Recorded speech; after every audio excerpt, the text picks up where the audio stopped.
నమస్కారం. Public vision వార్తలకు స్వాగతం. నా పేరు సుమలత. వార్తల్లో ముందుగా హెడ్లైన్స్.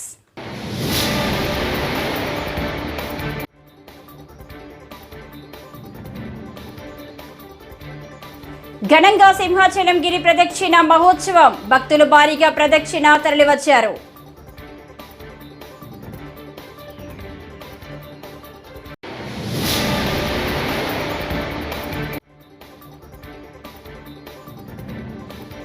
కూటమి ప్రభుత్వం వచ్చాక తిరుమల భక్తుల్లో ఆనందం కనిపిస్తుందని ఏపీ హోంమంత్రి అనిత.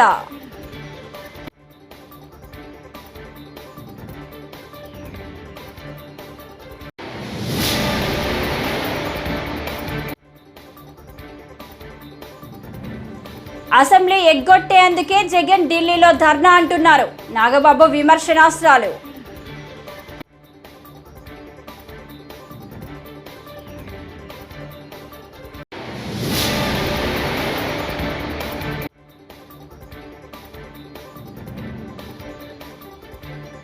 టీడీపీ పాలనలో 36 రాజకీయ హత్యలు. మాజీ సీఎం జగన్ వ్యాఖ్యలు.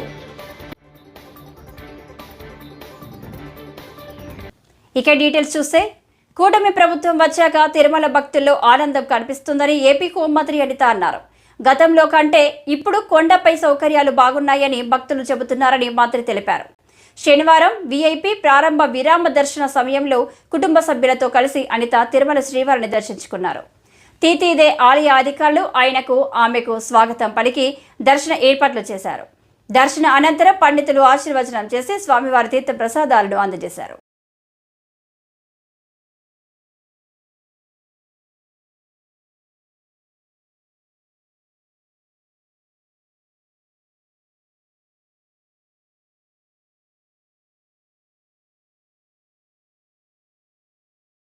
నమస్కారం. ఈరోజు దేవదేవుడు వెంకటేశ్వర స్వామి దర్శనానికి ఈరోజు పైకిపేట నియోజకవర్గంలో మేమందరం కూడా మొక్కుబడి తీర్చుకోవడానికి కొంతమంది లీడర్స్తో ఇక్కడికి రావడం జరిగింది. స్వామివారి దర్శనం చాలా బాగా జరిగింది. స్వామివారి ఆశీస్సులు ఎప్పుడూ కూడా మా అందరి మీద ఉంటాయి. ముఖ్యంగా చంద్రబాబు నాయుడు గారి మీద, ఎన్డీఏ కూటమి మీద, పవన్ కళ్యాణ్ గారి మీద ఎప్పుడూ కూడా స్వామివారి ఆశీస్సులు మెండుగా ఉంటే ఈ రాష్ట్రం అభివృద్ధి పదంలో ముందుకు తీసుకెళ్తుందన్న నమ్మకం మాకుంది. ముఖ్యంగా ఇక్కడికి వచ్చిన తర్వాత భక్తులందరూ కూడా చాలా ప్రశాంతంగా ఉన్నారు, ఆనందంగా ఉన్నారు. వాళ్ళ మొహాల్లో నవ్వు కనిపిస్తుంది.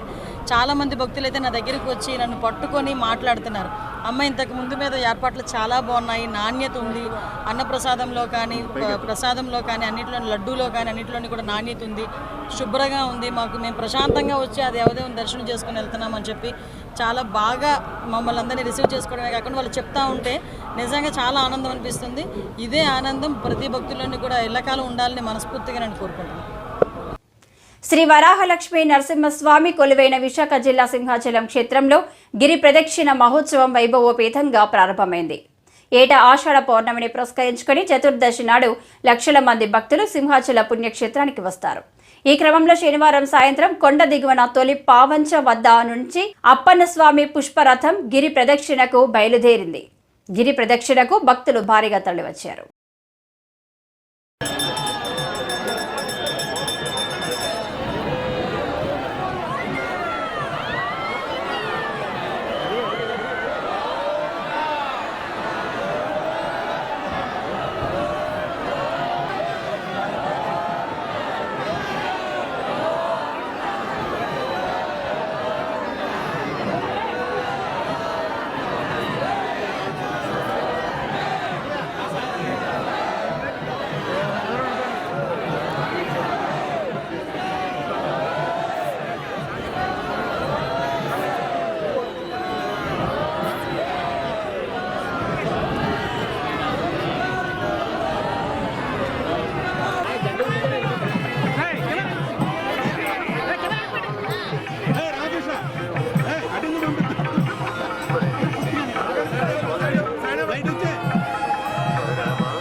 దివ్యంగమైనటువంటి వాతావరణంతో, ఆధ్యాత్మికమైనటువంటి భావంతో, ఏ రకమైనటువంటి ఇతరమైనటువంటి వ్యావృత్తులు లేకుండా నామ సంకీర్తనం చేస్తూ, మంత్రానుష్ఠానం చేస్తూ, స్వామిని సంకీర్తనం చేస్తూ ప్రదక్షిణం చేసే అవకాశం ఉంటుంది.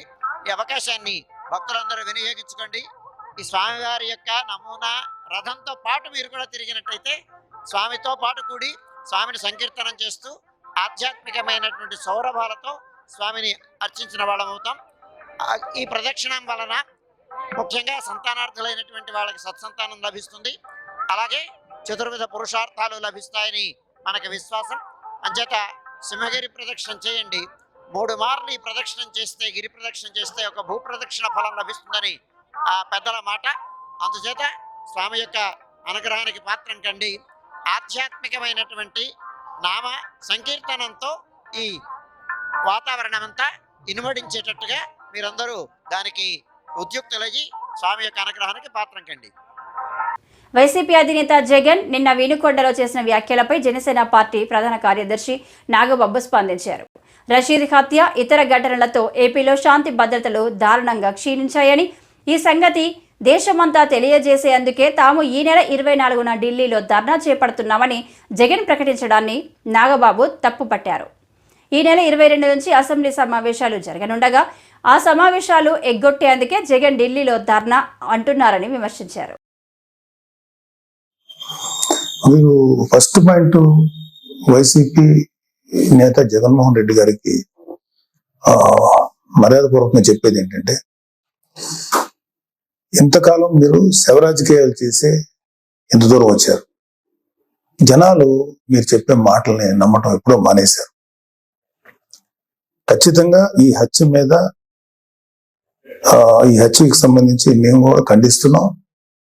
ఖచ్చితంగా ఎలాంటి వ్యక్తులైనా సరే, ఈ వెనకాల ఉన్న వాళ్ళు ఎవరినైనా సరే పట్టుకొని కోర్టుకు తీసుకెళ్లి శిక్షించాలని మేము కోరుకుంటున్నాం. అయితే ఇంకొక విషయం ఏంటంటే, గంజాయి ఇన్ఫ్లుయెన్స్ తో కూడా ఉండుంటది ఎవడైతే చంపాడు అని కూడా బయట ఉంది. సో ఇలాంటివన్నీ రకరకాల వెర్షన్స్ వస్తున్నాయి.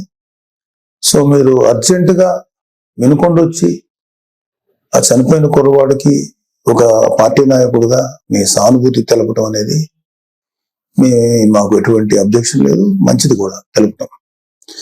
కాకపోతే మీరు దాన్ని రాజకీయ రంగు పోలిని ఇంకా గట్టిగా నెల 10 రోజులు కూడా కాకుండానే, ప్రభుత్వం ఏర్పాటు అవ్వకుండానే మీరు రకరకాల విమర్శలు చేసి అక్కడికి వెళ్ళి జగనన్న పథకాలు, జగన్ మామ, ఇంకా ఎంతకాలం మీరు ఇలాంటి మాటలు మాట్లాడతారు?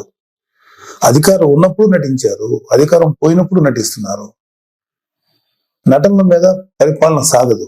ఈ విషయం ఇప్పటికే మీకు అర్థమై ఉండాలి, మీ వైసీపీ నాయకులు కూడా అర్థమై ఉండాలి. ఎంతకాలం ఇంకా నటిస్తారు మీరు? ఓపెన్ గా ఉండండి.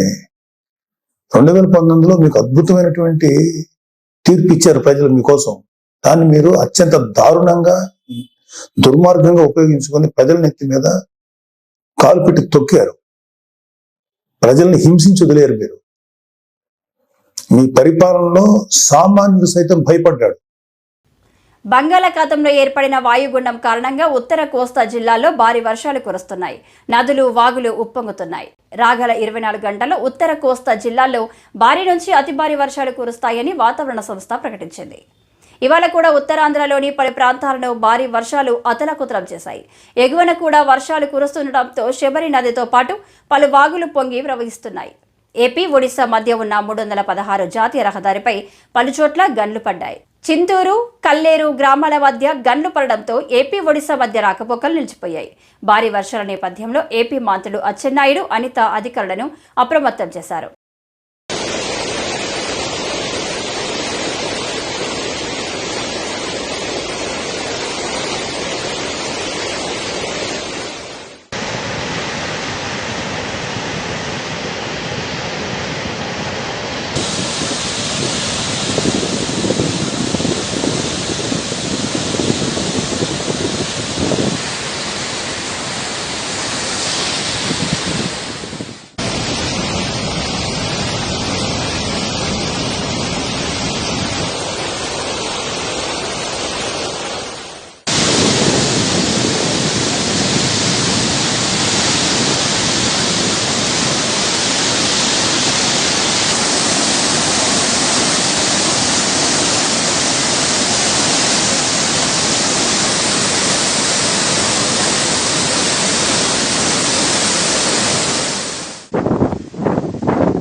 వైకాపా పాలనలో సాగించిన అరాచకాలపై ఆత్మ పరిశీలన చేసుకోవాలని ఏపీ భాజపా అధ్యక్షురాలు రాజమహేంద్రవరం ఎంపీ పురంధేశ్వరి హితవు పలికారు. ప్రధానికి లేఖ రాసే ముందు 5 ఏళ్ల వైకాపా పాలనలో ప్రజలు పడ్డ ఇబ్బందులు జగన్కు గుర్తుకు రాలేదా అని ప్రశ్నించారు. రాష్ట్రానికి కేంద్రం సహకరించలేదన్న మాజీ మంత్రి ఫెర్ని నాని, పీసీసీ అధ్యక్షురాలు షర్మిల ఆరోపణలను పురంధేశ్వరి తప్పుబట్టారు. బిడ్డని తన అక్క మీద ఎవరో దౌర్జన్యంగా మీదకు వస్తున్నారని చెప్పి అడ్డు తగిలితే ఆ బిడ్డని కాళ్ళు చేతులు కట్టి నోట్లో కాగితాలు కుక్కి పెట్రోలు కెరసిన్ పోసి అతన్ని సజీవ దహనం చేశారు. అప్పుడు ఏమాత్రం కూడా స్పందించలేదు. అదేవిధంగా ఉత్తరాంధ్రలో డాక్టర్ సుధాకర్ గారు వారు గళం విప్పారు అని చెప్పి, అంటే కరోనా సమయంలో ఆక్సిజన్ ఇదంతా కొరత ఉన్నది అని చెప్పి కేవలం గళం విప్పి ప్రశ్నించారు అని చెప్పి వారిని ఏ విధంగా ఇబ్బంది పెట్టారో మనందరికీ తెలియనటువంటి విషయం కాదు. చివరికి లోకల్ బాడీ ఎలక్షన్స్లో అభ్యర్థులు వారి నామినేషన్ ఫైల్ చేయడానికి వెళ్ళినటువంటి సందర్భంలో వారి చేతిలో ఉన్నటువంటి నామినేషన్ పత్రాలు వైఎస్ఆర్సీపీ నాయకులు లాగేసి చించేసి మరి కత్తులతో సైతం నెల్లూరులో భారతీయ జనతా పార్టీ ఒక మహిళా కార్యకర్త మీద కత్తితో దాడి చేసి ఆవిడ్ని కూడా గాయపరిచినటువంటి విషయం ప్రజలు ఇంకా కూడా మర్చిపోలేదు. కనుక లేఖ రాయటం కాదు, ఒక్కసారి గుండెల మీద చేయి వేసుకుని రాసినటువంటి వారు ఆత్మ పరిశీలన చేసుకోవాలి. ఇవాళ నేను ప్రజలకి తెలియజేస్తున్నాను, ఇవాళ రాష్ట్రంలో ఏ మాత్రం అభివృద్ధి జరుగుతున్నది అని అన్నా కేంద్ర ప్రభుత్వ సహాయం లేనిదే ఇవాళ జరిగేటువంటి పరిస్థితి రాష్ట్రంలో లేదు. మరి నిన్న మొన్న కూడా మెట్టెక్ మ్యాన్గా పేరుగాంచినటువంటి జితేంద్ర సింగ్ గారు వారు స్వయంగా చెప్పినటువంటి విషయం ఏంటండి, ఇట్లాగ వారు మెట్టెక్ పార్క్ పెట్టాలి అని అంటే జగన్మోహన్ రెడ్డి గారి దగ్గర నుండి నాకు ఎటువంటి సహకారం రానటువంటి సందర్భంలో 2023వ సంవత్సరంలో అసలు నా పేరు తొలగించేశారు. కానీ నితిన్ గడ్కరీ గారు ముందుకు వచ్చి వారు రోడ్లు కానీ ఇతరత్ర మౌలిక వస్తువుల మీద దృష్టి కేంద్రీకరించి వారు సహకారం అందించినటువంటి సందర్భంలోనే మేము మెట్టెక్ పార్క్ని కూడా మేము చేయగలిగామని చెప్పి వారు చెప్పారు. అంటే దీని ద్వారా సుస్పష్టంగా అర్థమయ్యేటువంటి విషయం, రాష్ట్రానికి అన్ని విధాలా కూడా కేంద్ర ప్రభుత్వం, భారతీయ జనతా పార్టీ నాయకత్వంలో ఉన్నటువంటి కేంద్ర ప్రభుత్వం తన సహకారాన్ని అందిస్తూ వచ్చింది అనేటువంటి విషయం మనకు సుస్పష్టంగా అర్థమవుతుంది. అదే పల్నాడు జిల్లా వినుకొండకు చెందిన వైసీపీ కార్యకర్త రషీద్ కుటుంబాన్ని మాజీ సీఎం జగన్ పరామర్శించి మాట్లాడారు. 45 రోజుల టీడీపీ పాలనలో 300కు పైగా హత్యాయత్నాలు జరిగాయన్నారు. టీడీపీ వేధింపులు భరించలేక 36 మంది ఆత్మహత్య చేసుకున్నారని పేర్కొన్నారు. టీడీపీ వాళ్ళు 506 చోట్ల ప్రైవేటు ఆస్తులు, 490 చోట్ల ప్రభుత్వ ఆస్తులను ధ్వంసం చేశారన్నారు. ఇవి కాకుండా 1000కి పైగా దౌర్జన్యాలు, దాడులు జరిగాయన్నారు.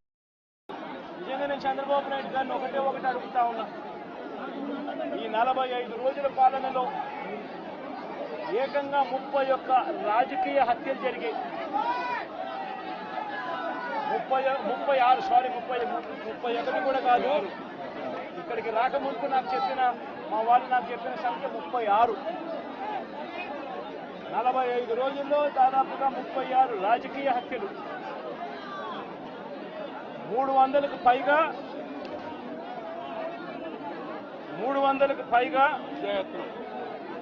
హత్యాయత్నాలు, 300కు పైగా హత్యాయత్నాలు.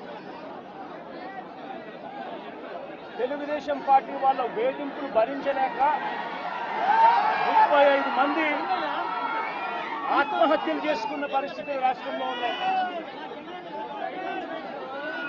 560 చోట్ల ప్రైవేట్ ఆస్తులను ధ్వంసం చేశారు. ఇంట్లో చొరబడుతున్నారు, ఆస్తులను ధ్వంసం చేస్తూ ఉన్నారు, షాపులను కాల్చేస్తూ ఉన్నారు.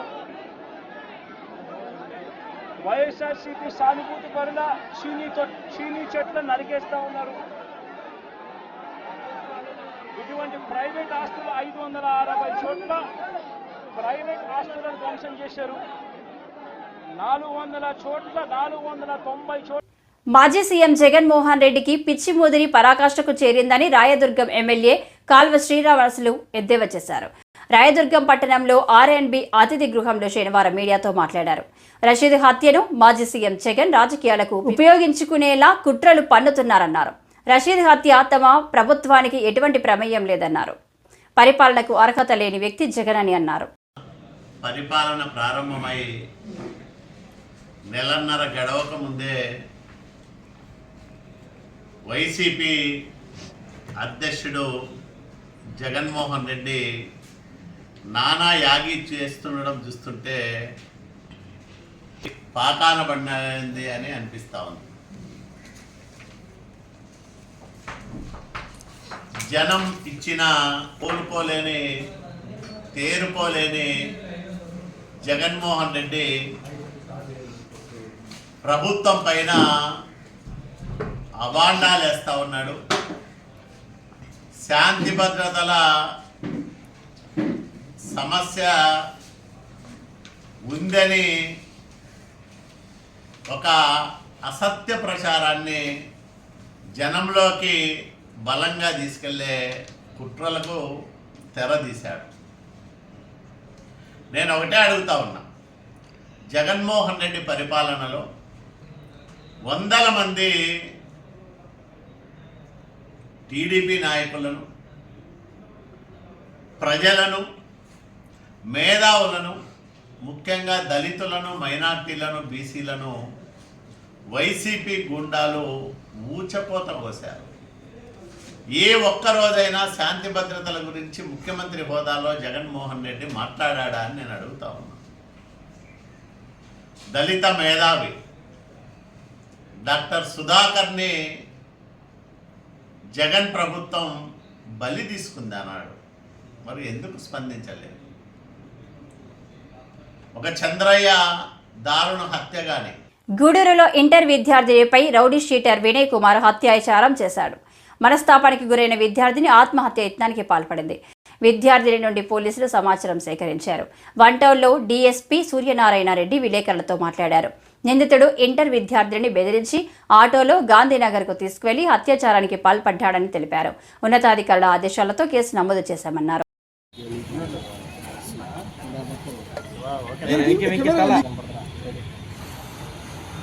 ఈరోజు గూడూరు పట్టణ పరిధిలో తిరుపతి జిల్లాలో ఒక అత్యాచారం గురించి ఒక ప్రైవేట్ కాలేజీ యువతకి ఇంటర్మీడియట్ సెకండ్ ఇయర్ చదువుతున్న ఒక పాప వెళ్తుంది. అక్కడికి ఒక రౌడీ షీటర్ అనేవాడు వాడు గూడూరు పట్టణ పరిధిలోని వన్ టౌన్ పరిధిలోని గుంజుపల్లి వినయ్ కుమార్ అక్కడికి వెళ్ళి ఆ అమ్మాయిని ముందు రాముంటాడు ఆటోలో వెళ్తాడు. అమ్మ చెప్పే పరిణామంలో ఆటోలో వెళ్ళి అక్కడ రాముంటే రాదు, లేకపోతే నేను ప్రేమిస్తున్నాను చెప్తాను. అంతకుముందు వార్నింగ్ ఇవ్వడం జరిగింది 2 years బ్యాక్. మళ్ళీ వార్నింగ్ ఇస్తే అప్పటి నుంచి లేదు. మళ్ళీ నెక్స్ట్డే ఆడు కాలేజీ వద్దకు వెళ్ళి అమ్మాయిని బలవంతంగా ఇచ్చుకోవడం ఆటోలో ఎక్కించుకొని లేకపోతే మీ వాళ్ళని బెదిరిస్తానికి చంపేస్తానికి బిజినెస్ జరిగిందని చెప్పి అమ్మాయి చూస్తుంది. తర్వాత అదే గూడూరు 2 టౌన్ పరిధిలో గాంధీనగర్ పరిధిలో నిర్మానుష్యంగా ఉన్న కొన్ని ఇళ్ళు వదిలేసిన ఇళ్ళు ఉన్నాయి. అక్కడికి తీసుకెళ్ళడం జరిగింది. కొంచెంసేపు అమ్మాయిని రిక్వెస్ట్ చేశాడు, బతిమలాడాడు, బెదిరించాడు. ఇది జరిగి లాస్ట్కి అమ్మాయిని అత్యాచారం చేయడం జరిగింది. ఆ అమ్మాయి ఇంటికి వచ్చి చెప్పకుండా లైజాల్ అంటే మన క్లీన్ చేసుకుంటాం కదా, ఫ్లోర్ క్లీన్ చేసుకునే కానీ ఇంట్లో తాగడం జరిగింది భయంతో. తర్వాత దాన్ని వామిటింగ్ వస్తుంటే అప్పుడు తల్లిదండ్రులు అడిగితే అప్పుడు చెప్తుంది జరిగిందని. దాని మీద ఆ అమ్మాయి మీద అత్యాచారం చేసిన వినయ్ కుమార్ మీద కేసు రిజిస్టర్ చేయడం జరిగింది. అతనికి కూడా 2 పార్టీలు మనం క్యాచింగ్ కోసం పెట్టడం జరిగింది. దీని మీద కూడా చాలా సీరియస్ యాక్షన్ మా ఎస్పీ గారు చెప్పారు ఆ సారు. ఉమ్మడి పశ్చిమ గోదావరి జిల్లా నరసాపురం ఎండీఓగా పనిచేస్తున్న వెంకటరమణ జాడ తెలియలేదు. దీనిపై మచిలీపట్నంలో కృష్ణా జిల్లా ఎస్పీ గంగాధర్రావు శుక్రవారం మీడియాతో మాట్లాడారు. ఎస్పీ ఆధ్వర్యంలో 16 పోలీసు ప్రత్యేక బృందాలు గాలింపు చర్యలు చేపట్టినట్లుగా తెలిపారు. మిస్సింగ్ కేసులు ఛేదించేందుకు పోలీసులు ముమ్మరంగా గాలింపు చర్యలు చేపడుతున్నారు. నర్సాపురంలో పనిచేసేటువంటి ఎంపీడీఓ గారు, ఆయన పేరు మండవ వెంకటరమణ గారు, ఆయన సెలవులో ఉన్నారు. ఆయన యాక్చువల్గా మన పెనమలూరు ఏరియాలో కానూరులో ఉంటారు వాళ్ళ ఫ్యామిలీ. సో 15వ తేదీ ఉదయం 11 గంటల ప్రాంతంలో ఆయనకి ఏదో కాల్ వచ్చింది. నేను అర్జెంటుగా మచిలీపట్నం వెళ్ళాలి అని చెప్తూ తన వెహికల్ని తీసుకొని వెళ్ళటం, స్కూటీతో ఆయన బయటకు వచ్చారు. మళ్ళీ ఇంటికి నేను రావడం లేట్ అవుతుంది, పని పూర్తి చేసుకొని రావాల్సి ఉంటుంది అని చెప్పేసి వెళ్ళటం జరిగింది. తర్వాత వాళ్ళ అబ్బాయికి కూడా పెద్ద అబ్బాయి సింగపూర్లో ఉంటాడు, అతను కూడా మ్యారేజ్ అయింది, 2 పిల్లలు. సో అతను కూడా ఎలా ఉన్నామని అడిగాడు తప్ప ఏమీ చెప్పలేదు. సో మళ్ళీ మధ్యాహ్నం 3 గంటలకు అట్లాగా ఫోన్ చేసి నాకు కొంచెం పని మీద వెళ్తున్నాను, నేను వచ్చే అవకాశం ప్రజెంట్ లేదు అని చెప్పేసి వెళ్ళిపోవడం జరిగింది. ఆంధ్రప్రదేశ్ రాష్ట్రంలో కూటమి ప్రభుత్వం అధికారంలోకి వచ్చి నెల రోజులు గడుస్తున్నా ఇచ్చిన హామీలు నెరవేర్చలేకపోయిందని జై భీమ్రావు భారత్ పార్టీ జడ శ్రావణ్ కుమార్ విమర్శించారు. విజయవాడ గాంధీనగర్లో శుక్రవారం ఆయన మీడియాతో మాట్లాడుతూ ప్రతిపక్షాల నాయకులు కార్యకర్తలపై దాడులు ఆపి ప్రజలకు మంచి పరిపాలన అందించే విషయంలో దృష్టి పెట్టాలని హితబోధన చేశారు. రాష్ట్ర ప్రభుత్వం ఒక్కటి కూడా తమ హామీలకు అనుగుణంగా ఒక్కటి కూడా అమలుపరిచేదానికి ఒక స్పష్టమైనటువంటి తీర్మానం చేసినట్టు నాకు మా పార్టీకి అనిపించటం లేదు. ఎందుకంటే కూటమి ప్రభుత్వం ఇచ్చినటువంటి హామీలు,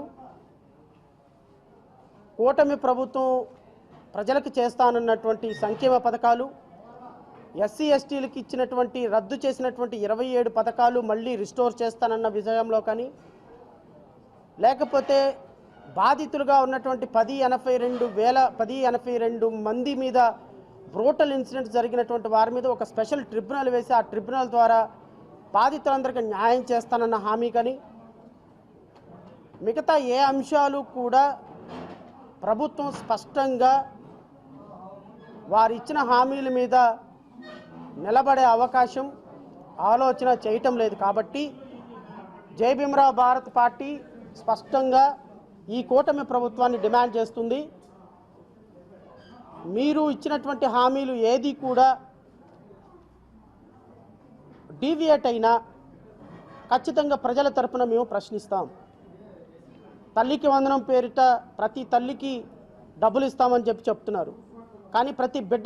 గత కొద్ది రోజులుగా అదృశ్యమైన పశ్చిమ గోదావరి జిల్లా నరసాపురం ఎంపీడీఓ మండల వెంకటరమణారావు కుటుంబ సభ్యులను రాష్ట్ర జలవనరుల శాఖ మంత్రి నిమ్మల రామానాయుడు, పెనుమలూరు ఎమ్మెల్యే బోడే ప్రసాద్లు శుక్రవారం పరామర్శించారు. పెనుమలూరు మండలం కానూరులో నివాసం ఉంటున్న ఎంపీడీఓ నివాసానికి వెళ్లారు. కుటుంబ సభ్యులతో మాట్లాడి అధైర్యపడవద్దని, ధైర్యంగా ఉండాలంటూ మంత్రి రామానాయుడు తెలిపారు. ధైర్యంగా ఉండండి, మరి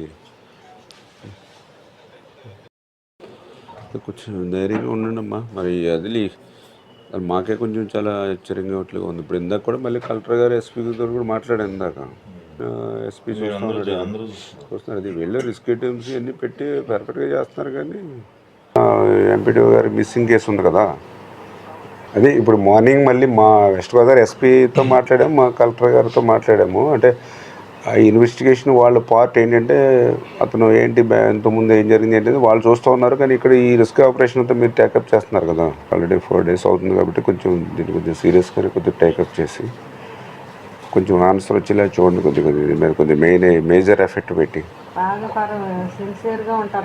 అవును. నేను మనిషి ఏంటంటే మాట అనిపించుకోకుండా వెళ్ళాలి అని గౌరవంగా సొసైటీలో బతికే వ్యక్తి. మరి మళ్ళీ ఎందుకంటే మీది హెల్త్ అన్నీ మనం చేయగలంత వరకు చేసుకుంటాం. మరి మనం కూడా మళ్ళీ హెల్త్ అయిన పిల్లల వాళ్ళు ఉన్నారు కదండి. ఇంకా మీరు కూడా కొద్దిగా ధైర్యంగా ఉంటే కొంచెం వాళ్ళు ధైర్యంగా ఉంటారు. నరసాపురం ఎంపీడీఓగా చేస్తున్నటువంటి రమణారావు గారి అదృశ్యం చాలా బాధాకరమైనటువంటి విషయం. ఏదైతే వాళ్ళ కుటుంబ సభ్యులతో కూడా మాట్లాడడం జరిగింది. నిన్న చంద్రబాబు నాయుడు గారు కూడా స్వయంగా మరి ఫోన్లో వాళ్ళ కుటుంబ సభ్యులతో మాట్లాడి ఆ యొక్క అదృశ్యం వెనుకున్నటువంటి వివరాలు కూడా ఆయన తెలుసుకోవడం జరిగింది. అదేవిధంగా పవన్ కళ్యాణ్ గారు కూడా మరి ఆయన కూడా ఈ యొక్క ఏదైతే విచారణ ఏదైతే ఉందో అది సీరియస్గా తీసుకోమని ఆయన కూడా ఆదేశించడం జరిగింది డిప్యూటీ సీఎంగా.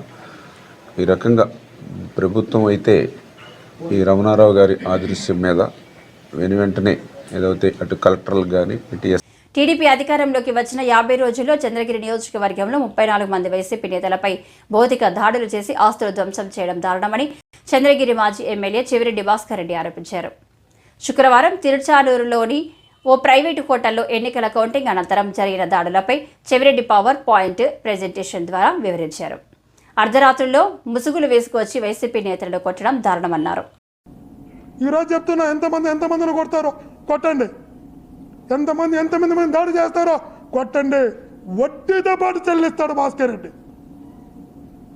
ఒక్కొక్కరిని వడ్డీతో పాటు చెల్లించేలాగా చర్యలు ఉంటాయి కూడా తెలియజేస్తున్నా. వదిలిపెట్టే ప్రసక్తే ఉండదు. కానీ ఆత్మీయులను మా కార్యకర్తలకు నాయకులు చెప్తున్నా, ఎన్ని దాడులు జరుగుతాయో, ఎంతమంది ఆ వ్యక్తిని నమ్మి రోడ్డు మీదకి వచ్చి గొడవలు చేస్తారో, కొడతారో, ఆస్తులు ధ్వంసం చేస్తారో, వ్యాపారాలు ధ్వంసం చేస్తారో చేయండి చూద్దాం, చేయండి చూద్దాం. ఎవడు చేత కాకుండా ఇక్కడ ఎవడు కూడా లేడు. దాని పర్యవసానం ఎలా ఉంటుందో సమయం వచ్చినప్పుడు భాస్కర్ రెడ్డి మీ ద్వారానే చేపిస్తా.